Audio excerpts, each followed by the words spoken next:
Paige. How are you doing today? Good. Okay. Good. And what brings you here today? I've been feeling kind of depressed recently. Like, my boyfriend and I broke up not long ago, so I've just been feeling kind of down. Okay.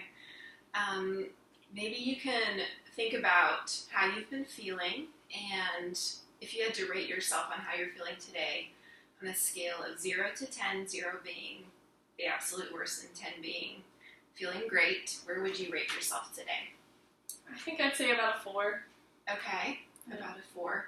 And what makes you rate yourself at a 4? Like, what are some things you've been experiencing that make you put yourself at a 4? I just, like I said, I've been feeling kind of down. It's really hard for me to get out of bed. A lot of things that used to bring me pleasure and joy don't make me feel the same way anymore. Like I haven't really been very motivated to exercise like I used to, and I can't manage to, when I play music, it doesn't give me the same feelings, and yeah. Okay, so it sounds like the breakup with your boyfriend has really been affecting you emotionally, but also it's been affecting your day-to-day life and just the way that you go about your day-to-day. That's helpful to know. So you said you're at a 4. How have you managed to prevent things from becoming worse? Because 4 is better than a 3 or a 2. So what are some things that are getting you through each day? I try to remember what used to make me happy, and I try to make myself do those things even if I don't feel like it. Like, I'll definitely go out of my way to make sure I spend time with other people, like with friends and stuff like that. And I still try to make myself exercise enough. Yeah. Okay. Yeah, that's really good. Sounds like you're being really intentional about trying to continue doing those things, and that's a strength because that takes self-discipline and just the thought to plan ahead for doing those things. That's really good. So I'm going to ask you kind of a silly question. I want you to pretend, just in your mind for a second, pretend that you've gone to sleep and that in the night the problem has been solved. And you don't realize it, but then you wake up the next day.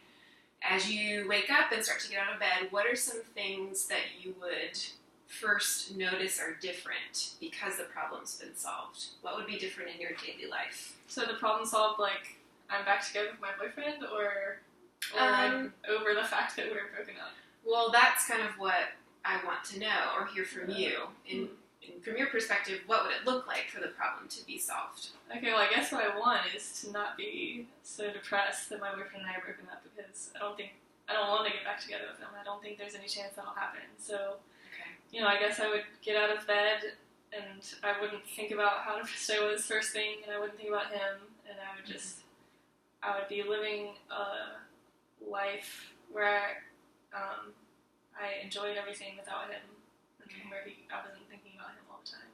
Okay, awesome. Well, that's really helpful, and I think that today's session has given us a better picture of where you are and kind of where you want to head, and so we'll continue talking about that in our next session.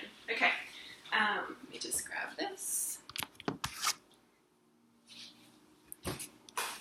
Okay, so just to go through a couple of the techniques that I used in this session. First, I asked a scaling question, had her rate the problem on a scale of 0 to 10.